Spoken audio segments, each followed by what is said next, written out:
लेकिन मेरा चयन आपके आत्मा ने किया है। तो जब गुरु का सिलेक्शन, गुरु का चयन हमारी आत्मा करती है तो आवश्यक है उस गुरु पूजन में भी हम पूर्ण आत्मस्वरूप बन के सम्मिलित हो, आत्मस्वरूप बन के शामिल हो, तभी उस गुरु पूजन का सही अर्थों में हम लाभ ले सकेंगे,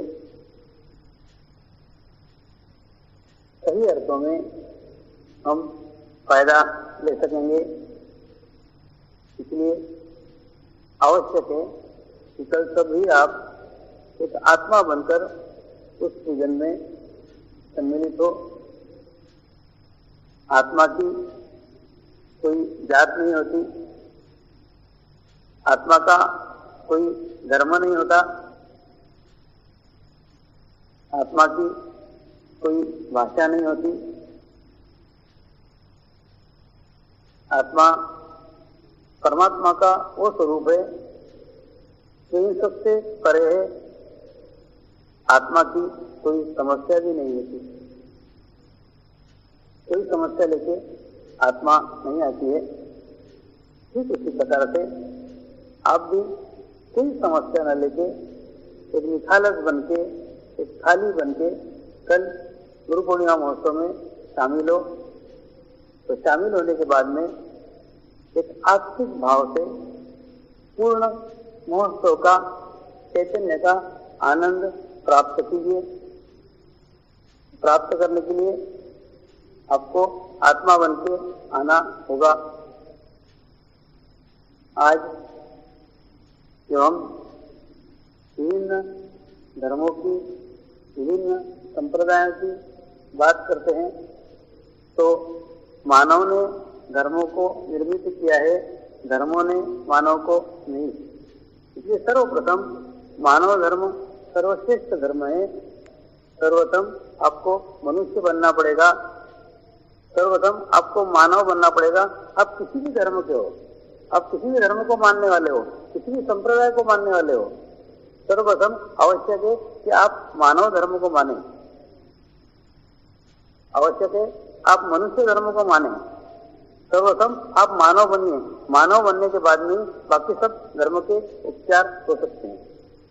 इसलिए हम कई धर्म के लोगों को देखते हैं कि सारा जीवन उसमें लगा देते हैं, लेकिन जीवन लगाने के बाद में भी उनको कोई अनुभूति प्राप्त नहीं होती, कोई अनुभव प्राप्त नहीं होता। ठीक उसी प्रकार से हुआ। जैसे आप कल्पना कीजिए कि एक बहुत बड़े सुंदर जमीन का टुकड़ा, इसके ऊपर बहुत अच्छी फसल निकाली जा सकती है। ऐसे टुकड़े को आप रोज सिंचाई कर रहे हैं, अच्छे अच्छे कंपनियों के खाद लाके उसमें डाल रहे हैं, और खाद डालने के बावजूद में आप सालों इंतजार कर रहे हैं, सालों राह देख रहे हैं कि उसके अंदर से एक आम का पेड़ उगना चाहिए। आप इच्छा कर रहे हैं उसमें से एक आम का वृक्ष उगना चाहिए, और ऐसी इच्छा कर करके आप सालों तक उसको खाद डालेंगे, सालों तक आप उसको पानी डालेंगे, तो भी कभी भी उसमें से आम का वृक्ष नहीं निकल सकता। क्यों नहीं निकल सकता? इसलिए नहीं निकल सकता कि जब तक उसमें आम के वृक्ष का बीज न पड़ा हो, तब तक आम का वृक्ष का निर्माण कभी संभव ही नहीं है।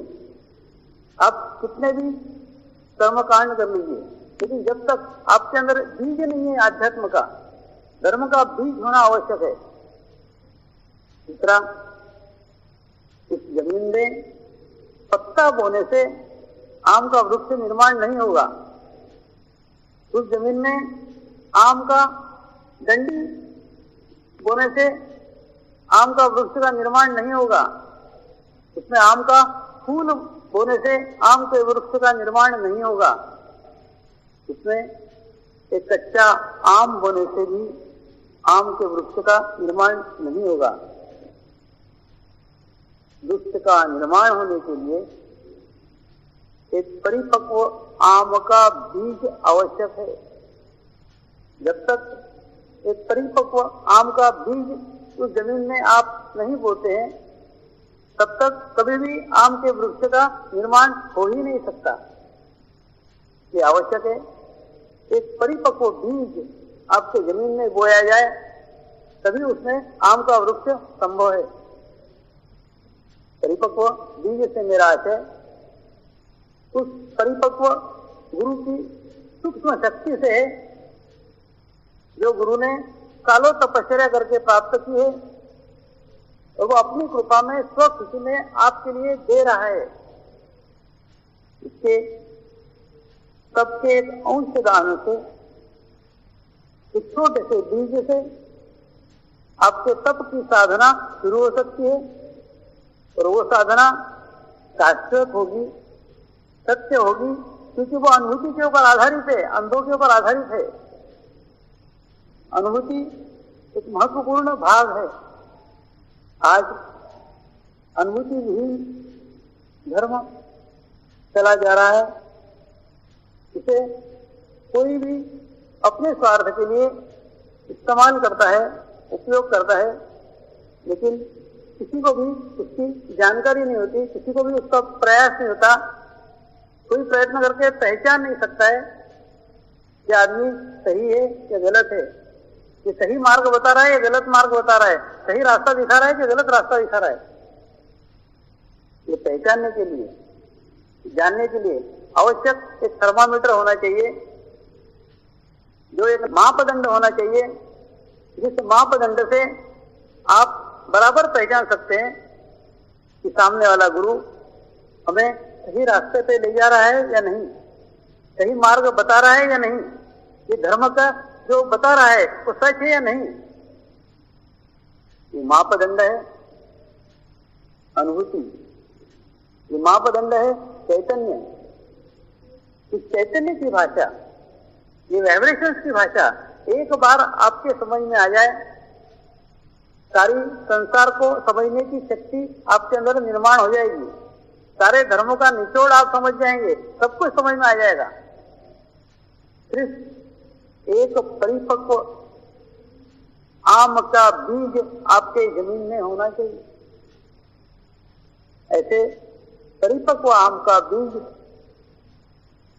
बड़े मुश्किल से निर्माण होता है। हम देखते हैं कई आम के वृक्ष होते हैं, आम के वृक्ष में कई बार बहार आती है, कई फूल आते हैं, हजारों लाखों फूल आते हैं, और लाखों फूल आने के बाद में भी सारे फूल परिपक्व आम नहीं बनते। इसमें से कई फूल ऐसे ही गिर जाते हैं, ऐसे ही गिर जाते हैं। इस फूलों में से छोटे छोटे से आम निर्माण होते हैं, तैयार होते हैं, लेकिन ये आम भी अपरिपक्व स्थिति के कारण स्वयं ही गिर जाते हैं। के बाद कई तूफान आते हैं, कई आंधियां आती है, उन आंधियों से बचे हुए छोटे छोटे आम भी गिर जाते हैं।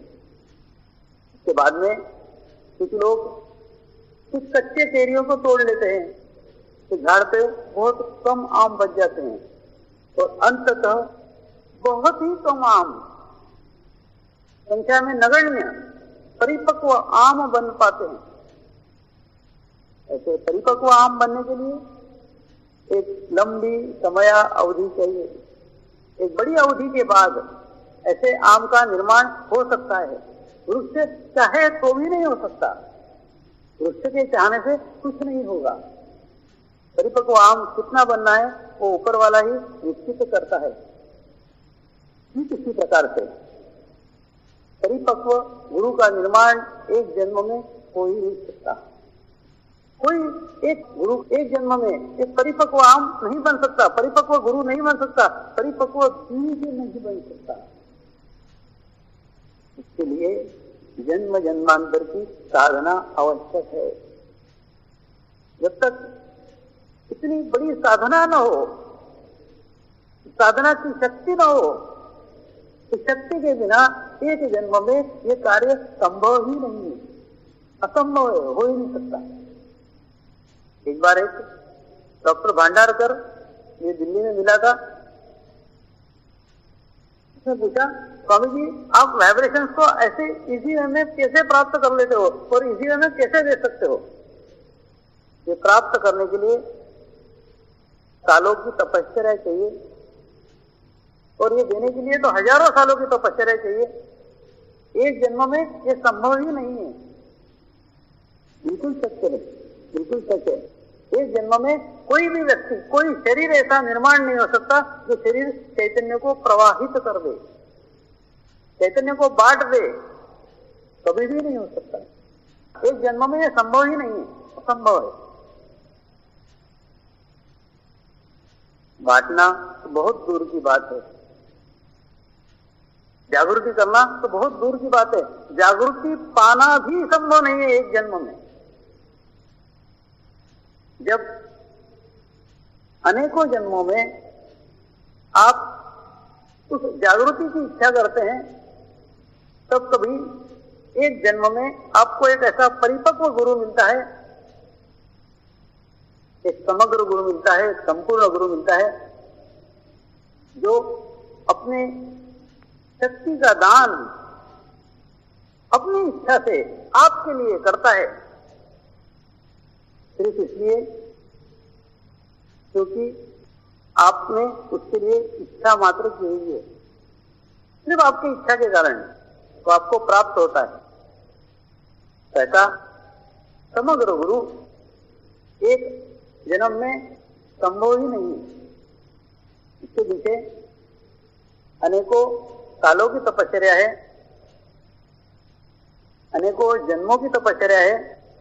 कुछ जन्मों के बाद में ही ऐसा संभव है कि जो कुछ इस मार्ग में लाने के लिए आपके जीवन में समस्या आई हो, निमित्त बने हो, कारण बने हो, भूल जाइए, उन सबको भूल जाइए। वो एक माध्यम मात्र थे। माध्यम आपको याद दिलाने के लिए थे, माध्यम आपको इस मार्ग पे मोड़ने के लिए थे, रास्ता बताने के लिए थे कि आपको किस मार्ग पे जाना है, आपका मार्ग क्या है, आपका रास्ता क्या है। इसलिए भूल जाइए तो सब कुछ आपके जीवन में क्यों घटित हुआ। तो सब कुछ भूल करके एक आत्म स्वरूप बन करके, एक आत्मा बन करके कल इस समारोह में आप शामिल हो। कल के समारोह में कई विदेशी साधक भी आए हुए हैं, तो इतने दूर से प्रवास करके इतनी तकलीफें उठा के यहाँ तक पहुंचे हैं। तो इन्होंने क्या देखा, क्या जाना, क्या पहचाना, क्या मिला, इसके लिए कि इतने दूर आए हैं। उन्होंने शांति को प्राप्त किया है, उन्होंने आत्मिक अनुभूति को प्राप्त किया है, जो आज आप अपने जीवन में उद्देश्य बना के चल रहे हो। आज आप अपने जीवन में एक तथ्य बना करके चल रहे हो, एक दिशा बना करके चल रहे हो।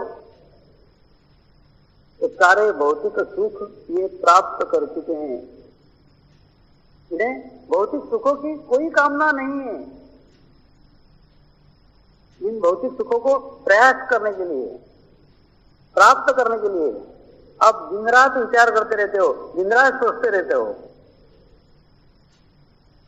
इन्होंने वो सब कुछ प्राप्त कर लिया है, इनके पास में कोई कमी नहीं है। लेकिन वो सब टारगेट, वो सब उद्देश्य प्राप्त करने के बाद में भी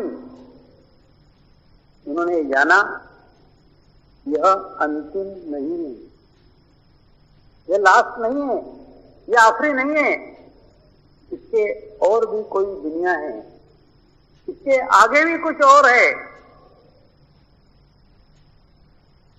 वो है आत्मिक शांति।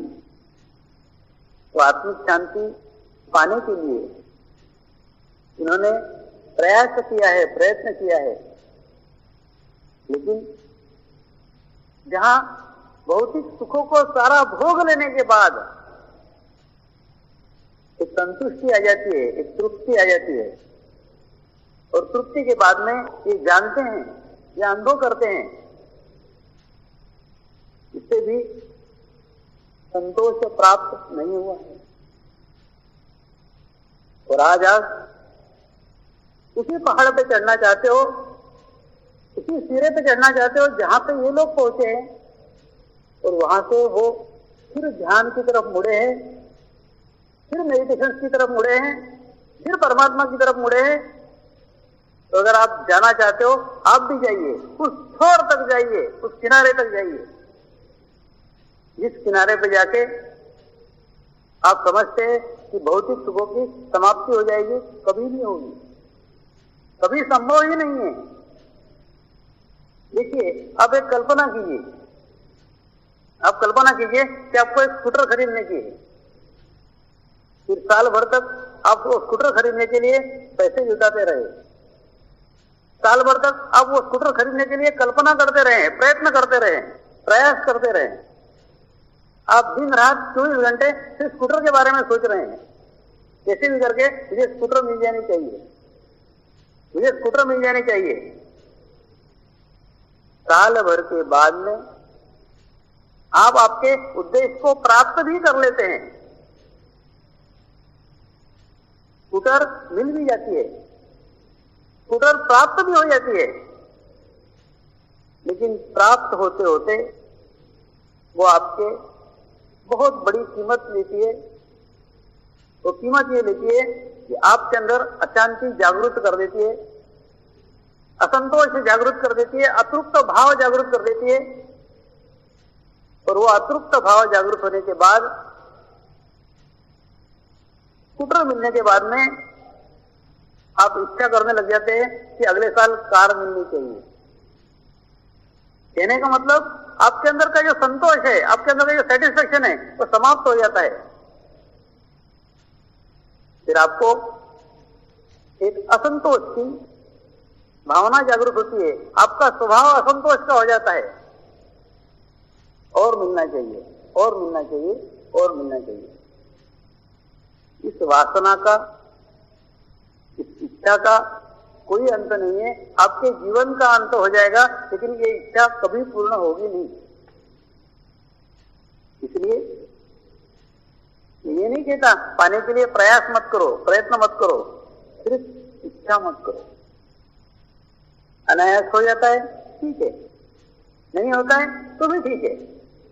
जहां है वहां सुख से रहिए, क्योंकि ध्यान के अंदर, मेडिटेशन के अंदर कई साधक ऐसे हैं जो निरंतर प्रयास कर रहे हैं, निरंतर प्रयत्न कर रहे हैं, लेकिन फिर भी प्रगति नहीं हो रही है, प्रोग्रेस नहीं हो रही है। क्या कारण है? कारण एक ही है कि वो अंदर से संतोष खो चुके हैं। ध्यान मार्ग की सबसे पहली सीढ़ी है, वो है संतोष, वो है सेटिस्फेक्शन। इसके मन में संतोष नहीं है, इसके मन में सेटिस्फेक्शन नहीं है, वो कितना भी प्राप्त कर ले, कभी भी मेडिटेशन में परिपक्व नहीं हो सकता, कभी भी ध्यान में प्रोग्रेस नहीं हो सकती, ध्यान में प्रगति नहीं हो सकती। इसलिए सबसे पहले एक तृप्ति का भाव, एक संतोष का भाव आपके अंदर जागृत कीजिए, जगाइए, उसे बनाए रखिए। वो बनाए तभी रख सकता है जब आप किसी भी वस्तु की कामना करना छोड़ दें।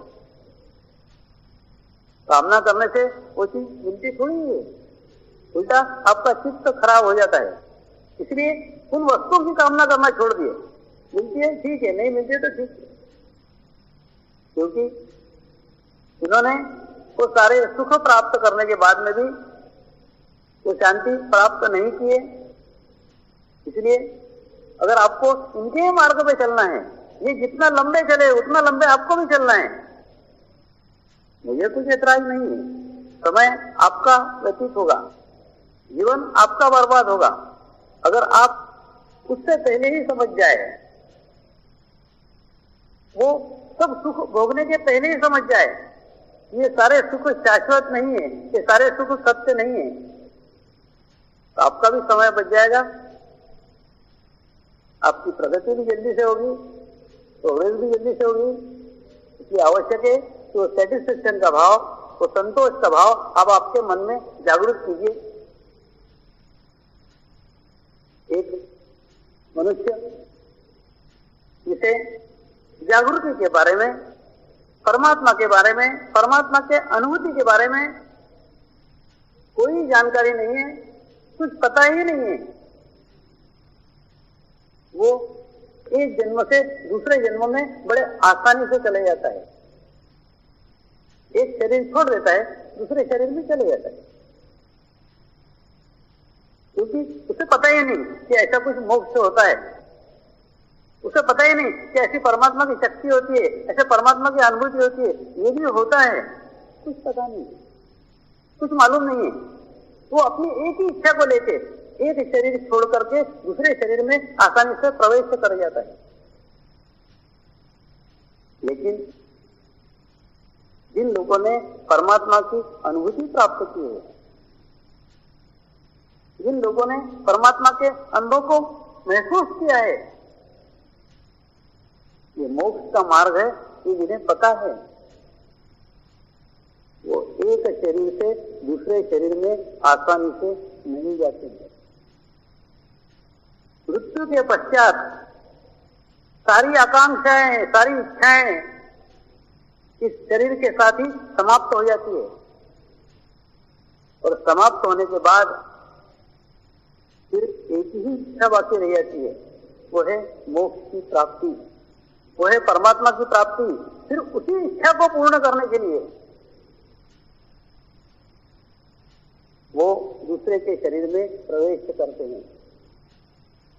ये घर पे रहते हैं न घाट पे, मतलब इनका ये शरीर तो छूट जाता है, वो दूसरे शरीर में भी नहीं जाते हैं, भूत योनि में जाके अटक जाते हैं। इसलिए ये पथभ्रष्ट योगी भूतों के योनि में जाते हैं, जब तक उन्हें मोक्ष नहीं मिलता तब तक वहीं भटकते रहते हैं, वहीं घूमते रहते हैं। इसलिए जब आपने अनुभूति को जाना है, आपने मोक्ष को जाना है,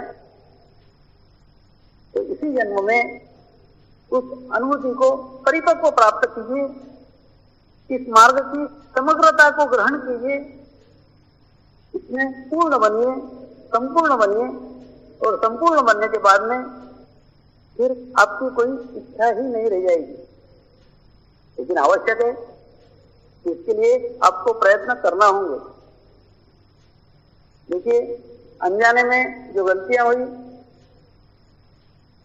अनजाने में आपसे जो दोष हुए, तो सारे क्षम्य हैं, सारे माफ है, क्योंकि तब आपको पता ही नहीं था कि ये गलत है। तो आपकी कुंडलिनी जागृत हो गई है, आपको परमेश्वर की अनुभूति प्राप्त हो गई है, और अभी भी अनुभूति करने के बाद में भी अगर आप फिर गलतियां करेंगे तो गलती करने के बाद में उसकी आपको सजा मिलेगी। क्यों? क्योंकि सारी गलतियां आपने जानबूझ करके की है। पहले जो गलतियां की थी वो अनजाने में की थी। इसलिए आवश्यक है कि एक बार सब कुछ ज्ञान प्राप्ति करने के बाद, सब कुछ अनुभव प्राप्त करने के बाद फिर भी अगर हम अपनी गलतियों को नहीं सुधारेंगे तो फिर कब सुधारेंगे? इसलिए आवश्यक है कि आप अपने गलतियों को सुधारिए। दूसरा, एक स्थूल शरीर है, एक सूक्ष्म शरीर है, जो मैं बार बार आपको कहते रहता हूं। गए साल की गुरु पूर्णिमा और इस साल के गुरु पूर्णिमा में जमीन आसमान का अंतर है। अंतर यह है, तब वो सूक्ष्म शरीर पूर्णतः से विकसित नहीं हुआ था, लेकिन इस गुरु पूर्णिमा में वो सूक्ष्म शरीर पूर्ण रूप से विकसित हो चुका है। विश्व के एक एक कोने में उसका संबंध स्थापित हो गया है। तो सूक्ष्म शरीर का प्रभाव आपको इस स्थूल शरीर पे भी दिखेगा। जैसे आज भी आपने अनुभव किया कि नवसारी में वॉलंटियर उसको बोल रहा था, वो सूक्ष्म शरीर डेवलप होने के बाद, वो सूक्ष्म शरीर स्ट्रांग होने के बाद, वो सूक्ष्म शरीर परिपक्व होने के बाद इस स्थूल शरीर का आकर्षण अत्यधिक बढ़ जाता है। अत्यधिक बढ़ जाता है मतलब सामने वाले के कंट्रोल में नहीं रहता, खींचा चला आता है। तो तुम एक ऐसी व्यवस्था रखो, सारी व्यवस्था सुचारित रूप से चले, लेकिन वो व्यवस्था भी आज गड़बड़ा गई। इन्हें मैंने पूर्व सचेत किया था, ऐसा होने वाला है, कि सब कुछ पता था। देखिए, जितना ओरा बड़ा होते जाएगा, जितना सूक्ष्म शरीर बड़ा होते जाएगा, स्थूल शरीर में उतना ही आकर्षण तेजी से बढ़ता जाएगा।